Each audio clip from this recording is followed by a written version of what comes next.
어제 우리 최전사님이 말씀 전하실 때 여호야김이 다스리기 시작할 때라는 이 표현은 옥이 됐다, 그러니까 오타가 난 거죠. 그래서 옥이 됐다 말씀을 드렸습니다. 그래서 시드기야 왕 때에 이와 같은 예언이 있었다라고 정정을 했습니다. 마찬가지로 28장도 유다왕 시드기야가 다스리기 시작한 지 4년 다섯째 달이라고 표현하고 있습니다. 그래서 27장과 28장 같이 이어서 시드기야 시대에 하나님께서 예레미야 선지자를 통해서 예언한 말씀입니다. 그런데 이때에 거짓 예언자가 출현하게 되는데 바로 하나냐라는 사람이었습니다. 기브온 아술의 아들 하나냐가 일어나서 하나님의 성전 앞에서 많은 사람들을 불러 모아놓고 이렇게 이야기하죠. 자신이 바벨론 왕의 멍에를 꺾었다. 척 봐도 우리가 이 말씀을 잘 묵상한 사람들이라면 이럴 리가 없는데 이 하나냐가 거짓을 예언하는구나라고 하는 것을 잘 아실 것 같습니다. 그래서 그가 예언한 구체적인 내용은 이렇습니다. 시드기야 이전에 이미 바벨론에 침략이 있었고 성전의 모든 기구들을 빼앗아 갔습니다. 그 빼앗아 갔던 것들이 2년 안에 돌아올 것이다. 이렇게 예언한 것이죠. 뿐만 아니라 바벨론 왕의 멍에를 꺾었다라고 말씀하고 있습니다. 그러니까 이 멍에라는 게 뭐예요? 소나 그런 당나귀 같이 이런 짐승들 목에 V자로 된 나무를 얹어서 밭을 갈게 하거나 짐을 싣거나 수레를 끌게 하거나 하는 도구잖아요. 그러니까 짐을 지운다 이런 표현이에요. 그런데 이 멍에를 꺾을 것이다 이렇게 표현한 것이죠. 그런데 그렇지 않다라고 하는 것을 너무나도 잘 알아요. 예레미야 선지자가 자신에게 이 목에 멍에를 씌움으로 인해서 상징적으로 백성들에게 우리가 이렇게 될 거다. 바벨론에 끌려가서 노예의 삶을 살게 될 것이다. 라고 이렇게 상징적으로 보여주는 상황에서 이 하나냐는 오히려 바벨론 왕에게 그 멍에를 씌웠다 이렇게 표현하고 있는 거예요. 그리고 결과적으로 그 멍에를 끊는 행위는 뭐예요? 자신들이 이렇게 포로로 끌려가는 입장에 있었지만 다시 그것을 하나님께서 역전시키셔서 이제는 도리어 바벨론 왕의 멍에를 씌우고 그것을 꺾는 일이 발생할 거다 이렇게 이야기한 것이죠. 그렇지만 예레미야 선지자는 이 하나냐의 예언에 대해서 어떻게 반응하냐면 6절의 말씀처럼 그렇게 되기를 원합니다. 어찌 보면 비웃음의 반응일 수도 있고요. 정말 그렇게 되면 좋겠는데 이런 표현이기도 해요. 그래서 그것들이 다시 제자리로 돌아오고 정말 하나님께서 바벨론 왕의 멍에를 꺾으셔서 이와 같은 일들이 벌어졌으면 좋겠다. 그런데 먼저 너희가 생각해야 될 것이 있다 라고 하는 것이죠. 7절에 너는 내가 내 귀에 모든 백성의 귀에 이르는 이 말을 잘 들으라. 어떤 이야기죠? 과거에 나처럼 예언한 사람들이 있었다는 거예요. 예를 들자면 이사야 선지자가 그렇고 이사야와 동시대에 예언한 미가 선지자가 그랬습니다. 이 두 선지자가 다 뭐예요? 이스라엘의 그 멸망을 선포했다 이거예요. 그러니까 이 나라가 하나님의 그 심판 안에 놓여지고 그 심판이 다 이루어진 이후에야 이러한 이야기가 예언되어야 될 것이다 이렇게 얘기한 거예요. 분명히 이전 시대에 하나님께서 선지자들을 통해서 심판을 예고했어요. 그리고 어떤 예고들은 이루어졌어요. 즉 북이스라엘의 멸망을 예고했을 때 북왕국 이스라엘이 망했다 이거예요. 그러면 남유다에 대한 심판도 예언했으니까 이 남유다가 망하고 난 이후에 너희가 이러한 예언을 했더라면 그래도 그것이 하나님께서 불쌍히 여기셔서 이들을 회복시킬 것 아니냐, 이런 타당한 논리가 되는데, 이 남유다에 대한 멸망의 예고가 여러 선지자를 통해서 예고됐지만 이것이 이루어지지 않은 시점에서 너희가 다시 회복을 얘기하는 것은 옳지 않다고 얘기하는 겁니다. 그래서 뭐라 그래요? 평화를 예언하는 선지자는 그 예언자의 말이 응한 후에야 그가 진실로 여호와께서 보내신 선지자로 인정받게 되리라 그랬어요. 이 본문을 가지고 많은 분들이 잘못 해석하는 경우가 있어요. 거기서 평화를 예언하는 선지자는 하나냐와 같은 선지자들이고, 그 뒤에 나오는 그 예언자의 말이라고 하는 것은 그 이전의 선지자들의 이야기예요. 그 이전에 멸망을 예고했던 선지자들의 말이 다 응해야, 이 나라가 싹 다 갈아엎어져야, 그리고 나서야 그 평화를 예언하는 선지자들의 말이 인정받게 될 것이다, 이렇게 표현한 것입니다. 그리고 선지자 하나냐가 예레미야의 목에서 멍에를 꺾어버리는 일이 생겨났어요. 이걸 상징적으로 보여주려고 하는데, 이런 일이 앞으로 일어날 것이라고, 우리가 종된 자로서 살아가는 날이 있을 것이라고 예언한 것인데, 또 상징적으로 보여주는 것인데, 이걸 하나냐가 꺾어버렸다는 거예요. 다시 말해서 예레미야의 이 예언은 이루어지지 않을 것이다 라고 하는 것을 또 상징적으로 보여주기 위해서 이러한 무모한 짓을 했다라고 하는 것이죠. 그럼에도 불구하고 예레미야는 자기의 길을 갔다라고 11절에 기록되어 있어요. 이쯤 되면 또 많은 사람들이 예레미야의 예언보다는 하나냐의 예언이 귀에 들어올 거예요. 왜 그러냐면, 여러분 같으면 여러분들이 행한 일로 인하여서 이 나라가 망하게 될 것입니다. 당신이 저주를 받게 될 것입니다 라고 하는 이야기와, 여러분 괜찮습니다, 우리가 비록 이 어려움을 겪고 있지만 2년 후에 다시 이게 다 원상 회복될 것입니다 라고 하는 이 이야기 중에 여러분 같으면 누구 편에 설 것 같아요? 많은 사람들이 예레미야의 선지자의 이야기보다 이 하나냐의 예언에 대해서 더 귀 기울였을 가능성이 높아요. 자신의 말이 인정받지 못하고 홀로 외로운 이 싸움을 싸우면서 나가야 돼요. 이쯤이면 포기할 만도 해요. 그래서 그냥 저 사람들 말도 듣지 않는데 내가 이쯤에서 그만두지. 아닙니다. 여기서 말하는 것은 정말 하나님께서 자신에게 주신 이 말씀을, 이 백성을 불쌍히 여기는 마음으로 어떻게든 지속적으로 말해야 되고, 어떻게든 상징적인 모양새로라도 저들에게 깨우침을 줘야 되는 이 예레미야는 포기하지 않았다는 얘기예요. 자기 길을 갔다는 거예요. 계속해서 이 백성에게 멸망을 선포하고 상징적인 모습으로 그들에게 보여줘야겠다는 그 결심을 가지고 가는 거예요. 그런데 이런 일이 발생하고 나서 하나님께서 예레미야 선지자를 통해서 주신 말씀이 있으시죠. 그게 뭐예요?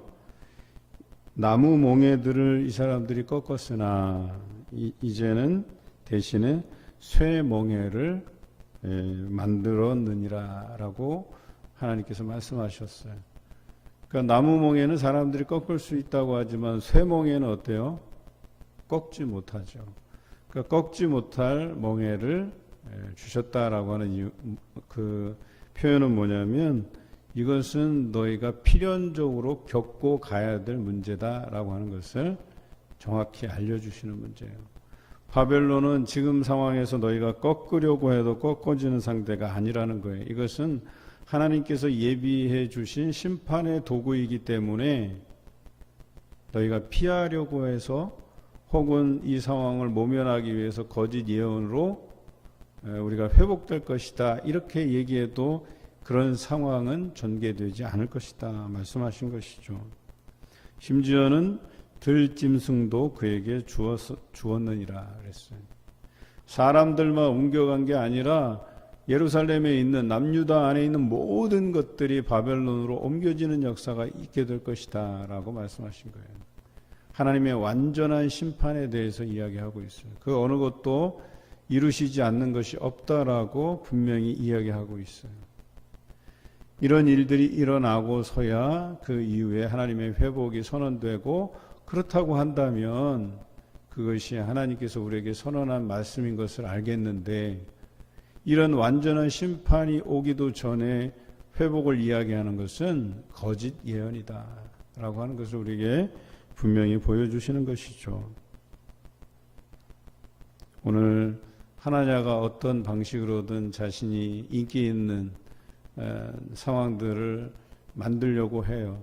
그래서 사람들이 볼 때 예레미야의 저 이야기는 계속해서 반복적으로 하고 상징적으로 이야기하고 이제는 듣기 싫은 이야기가 되었겠지만, 이 상황에서 내가 회복을 선언하면 좀 인기 있는 발언이 되고 사람들이 생각할 때 그렇겠지, 하나님께서는 우리를 버리시지 않겠지, 그러니까 이 상황에서 완전히 점령되지는 않았지만 우리가 전쟁으로 인해서 어느 정도 고초를 당하고 있는 상황이 되었으니까 이제는 좀 회복시켜 주시겠지, 이런 식으로 판단했을 가능성이 높아요. 그리고 하나냐는 그런 군중의 심리들을 이용하고 자신의 말을 따르도록 그렇게 했다는 거예요. 그런데 이것은 거짓 선지자의 이야기였다는 것이죠. 여러분, 목회자도 마찬가지예요. 말씀을 우리가 새벽마다 진행을 하잖아요. 지금 새벽 기도회 같은 경우는 우리가 그냥 순서대로 지금 묵상해 가잖아요. 그래서 이것을 제가 임의대로 조정해서 여러분들이 듣기 좋은 말씀만 골라서 할 수 있는 상황이 아니라는 거예요. 그런데 왜 하필이면 요즘 같은 때에 이렇게 예레미야 선지자를 통해서 계속해서 우리가 행동한 것에 대한 그 대가를, 또 그 심판을 주시는 그 하나님만을 강조하고 있나, 그런 불편함이 여러분에게만 있는 게 아니라 저에게도 있어요. 그런데 말씀을 묵상하면 묵상할수록 내가 하나님 앞에 게을렀던 것들, 또 하나님 앞에 또 악이라면 악한 행실이라고 할 수 있겠죠. 이런 것들이 자꾸 떠올라요. 그래서 하나님께서 이 말씀을 묵상하게 하시는구나. 또 이 말씀을 전하면 우리 성도들이 이것을 어떻게 받아들일 것인가에 대한 그런 상상도 해요. 그런 즐겁지 않은 상상이죠. 또 이런 이야기를 했는데, 오늘도 또 심판을 예고하고 그 하나님의 그 분노의 말씀들이 또 우리의 삶에 주어지고라고 하면 이게 얼마나 불편한 사실인지 몰라요. 그런데 이 당시의 남유다 사람들도 이 말씀을 듣기에 불편했다는 거예요. 거북했다는 거예요. 그런데 그 말씀이 참되다 하는 사실을 그들이 알았다는 거예요. 저는 오늘 이 말씀을 전하면서 여러분들이 우리 삶에서 과연 우리는 어떤 말씀을 지혜롭게 듣는가에 대해서 한번 생각해 보시라는 거예요. 그냥 나한테 듣기 좋은 말씀만 내가 선별적으로 듣는 삶의 태도를 가지고 있지는 않은지, 그런데 날마다 주어지는 그 말씀 안에서 내가 또 하나님의 그 심판이 예고될 때 나는 그 심판의 범주에 서 있는 건 아닐지, 그 말씀들을 내 삶에 조명, 비추어 보아서 내 자신들을 회개하는 삶을 살아가야 되는지에 대해서 한번 고민해 보시라는 거예요. 사실 목회자가 가장 시험에 드는 게 뭐냐면, 여러분이 듣기 좋은 말씀만 골라서 하고 싶다는 이야기예요. 굳이 성도들이 좋아하지 않는 주제를 선정해서 선포할 필요가 뭐 있어요. 그냥 좀 안 좋은 모습이 눈에 비춰지더라도 어떻게 되겠지, 그냥 그 모습들을 언젠가 하나님께서 고쳐서 좀 열정적으로 바꿔 놓으시겠지, 저 게으름들 오래 가겠어, 그냥 하나님께서 그냥 어느 시점 되면 그냥 좋게 해서 만드시겠지, 아니면 말고. 참 목회자로서의 그 사명이라고 하는 것은 이런 때에 거기에 맞는 말씀들이 선포되어야 되고 그 시대에 또 때로는 위로의 말씀이 또 때로는 심판의 말씀이 때로는 격려의 말씀이 때로는 은혜와 사랑의 말씀이 그때그때마다 우리의 영적인 상태에 맞추어서 선포되어야 되는데 사실 이렇게 선포했다가는 목회 오래 못한다는 게 정설이에요. 사람들 사이에. 그래서 그냥 목회자는 성도들 듣기 좋은 이야기들만 선포하고 또 부임한 지 얼마 안 됐으니까 성도들 귀에 즐거운 이야기들만 늘어놓고 그런 게 과연 하나님의 말씀인가? 여러분 곰곰이 한번 생각해 보셔야 돼요. 이때에도 이런 선지자들이 있었다는 거예요. 심판이 코앞에 다가와 있는데 평안하다, 평안하다, 괜찮다, 괜찮다. 우리 스스로에게도 우리가 그렇게 표현해요. 이 정도면 썩 괜찮은 신앙이야. 내가 더 뭐 열정적으로 하나님 앞에 헌신할 필요가 없어. 이 정도면 돼. 나는 바쁜 몸이고 나는 그렇게 건강하지도 않고 나는 그렇게 물질이 있는 편도 아니고 내 형편상 요 정도면 돼. 라고 우리 자신들을 스스로 위로하고 합리화하고 그렇게 신앙생활을 해나가기가 일수다라고 하는 거예요. 코로나가 발생하고 나서 어때요? 이 성전에 모이기를 힘써야 되는 그 시점에 우리는 부득이하게 그러지 못했던 때가 있었죠. 그리고 얼마간 인터넷으로 그 실시간으로 혹은 녹화본으로 우리는 예배를 드렸잖아요. 처음에는 그래도 그 예배, 성전 예배에 대한 갈망이 우리 안에 남아 있어서 인터넷으로 예배 드릴 때 어떤 뭐 양복도 깨끗하게 입고 하나님 앞에 섰지만 그런 모습들이 점점 더 게을러져 가고 이제는 반드시 앉아서 드린 예배가 아니라 그냥 누워서 그냥 또 편한 복장으로 그런 예배를 드려요. 그리고 성전 예배가 회복됐을 때 제 기억으로는 200명이 채 안 됐어요. 주일 예배에. 그러다가 200명 넘어가고 10명, 20명, 30명, 40명, 50명까지 이렇게 올라왔는데 그 올라가기까지의 과정이 거의 1년이에요.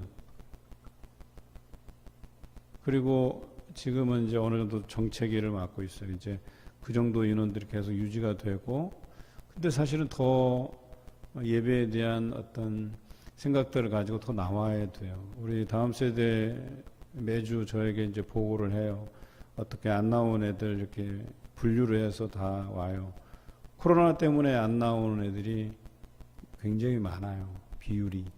거기 보면 나오겠다고 표현은 하는데 코로나 때문에 못 나왔다. 결론은.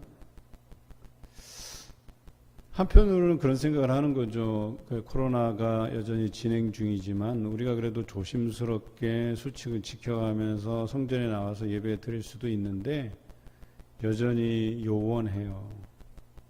과연 이것이 정말 코로나 때문인지 아니면 이것이 좋사오니 하고 그냥 이 상태에서 머물러 있기를 원하는 마음에서인지 이것을 알 길이 없어요. 하지만 언젠가는 반드시 이 신앙들을 회복해 나가야 돼요.